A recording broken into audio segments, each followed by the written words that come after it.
మహాభక్తుడిలా బిల్డపిస్తూ ఓ వ్యక్తి గుడిలోకి ఎంట్రీ ఇచ్చాడు. ఏమీ ఎరగనట్టు గర్భగుడిలో కాలు పెట్టాడు. అక్కడున్న శివలింగానికి భక్తి శ్రద్ధలతో నమస్కరించాడు. ఆ తర్వాత ఊహించని విధంగా తన పని కానిచ్చేసి అక్కడి నుంచి జారుకున్నాడు. అతడి నిర్వాకం అక్కడి సీసీటీవీ కెమెరాలో రికార్డై సోషల్ మీడియా బాట పట్టింది. ప్రస్తుతం నెట్టింట కలకలం రేపుతోంది. ఉత్తరప్రదేశ్లో జరిగిన ఈ ఉదంతం ప్రస్తుతం నెట్టింట వైరల్ గా మారింది. వీడియోలో కనిపించిన దాని ప్రకారం ఓ దొంగ పక్కా ప్లాన్తో మీరట్లోని గుడిలో దొంగతనానికి పాల్పడ్డాడు. తొలుత అతడు ఏమీ తెలియనట్టు గుడిలోకి వచ్చాడు. గర్భగుడిలోకి వెళ్లి అక్కడున్న శివలింగంతో పాటు ఇతర దేవతా విగ్రహాలకు నమస్కరించాడు. వెంట తెచ్చుకున్న సంచిని అక్కడే వదిలి క్షణకాలం పాటు బయటకు వచ్చాడు. గుళ్ళో ఎవరూ లేరని నిర్ధారించుకున్నాక శివలింగానికి ఉన్న నాగాభరణాన్ని తీసి తన సంచిలో వేసుకున్నాడు. ఆ తర్వాత ఏమీ ఎరగనట్టు అక్కడి నుంచి జారుకున్నాడు.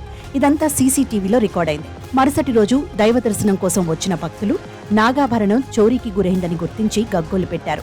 విషయం పోలీసుల దృష్టికి కూడా వెళ్లడంతో వారు దర్యాప్తు ప్రారంభించారు.